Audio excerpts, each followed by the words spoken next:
there, you're still watching Fut-Afrique. We're talking all things African football. Before the break, we're talking about DR Congo.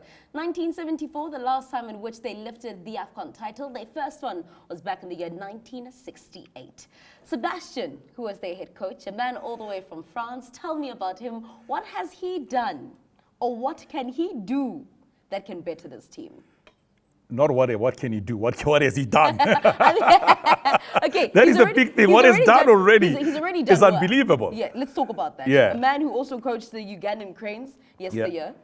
I mean, if you look at the start of the qualification for DR Congo, disaster was what we were talking about at that stage. They almost missed out. I mean, losing the first two matches, and everybody was saying, oh, it's all over. Yeah. You know, after they had Hector Coupe as the man in charge, the former Egyptian coach, after losing 1-0 against Gabon at home, which is very important. Maybe remember that South Africa also beat DR Congo. Let's not forget that. You know, then there's a 2-1 against Sudan when they played in that match.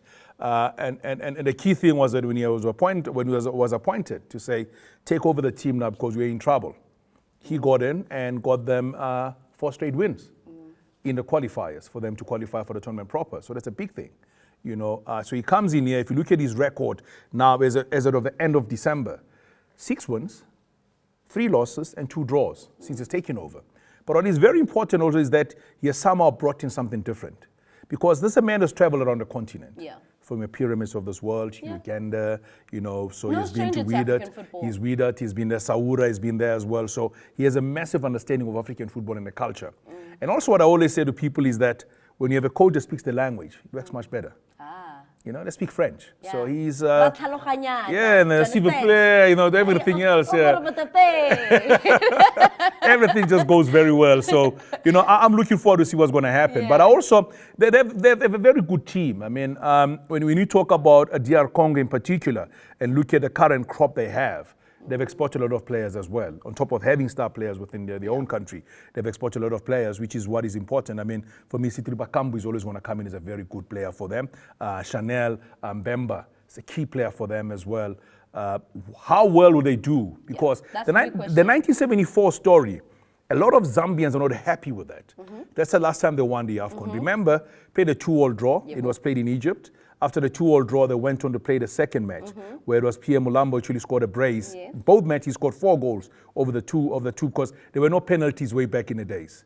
You drew, it was a replay. So they replayed the match and they won it. Zambia was not happy with that, but they lost it. That's a story for another day. But they come up against a Moroccan national team. Let's talk about Morocco. Obviously, we spoke about their success in the World Cup. How hard is it, or how easy is it now for them to play the Afcon? How you prepare for the Afcon as opposed to how you prepared for the World Cup? Listen, I mean, the fact that the team has been together for a longer time would be a huge, huge advantage for the Moroccan national team, because they just came back playing for the World Cup together. And a lot of players they have in the squad have been part of the team for the longest of time. You know, Walid Regragui was part of the team that actually lost in a final in 2004. So he's got a lot to settle. He's got a lot to prove here in this tournament when you look at that as well. And plus the amount of players to be able to bring back into the squad. They look like a solid team. So if you're talking about a team to beat in this group, Morocco has to be that nation. Okay, so out of the two, are you putting your money on Morocco? I say Morocco will advance. Okay. Morocco will definitely advance. It will be between DR Congo and Zambia. But I always say Taifa Stars, watch them. They're going to cost something in this group. Because shooting stars, Yeah, they're going to cost something in this group, but I believe Morocco will be there. As to whether our neighbors Chipolo Polo will join them, or will it be DR Congo, the Leopards are going to sneak in? We'll sneaking in. We'll see. Alrighty, that's where we're going to leave it. As you know, Morocco, a really star-studded team. They've got the coach of the year that won the award at the CAF Awards. We also have the goalkeeper of the year within that squad.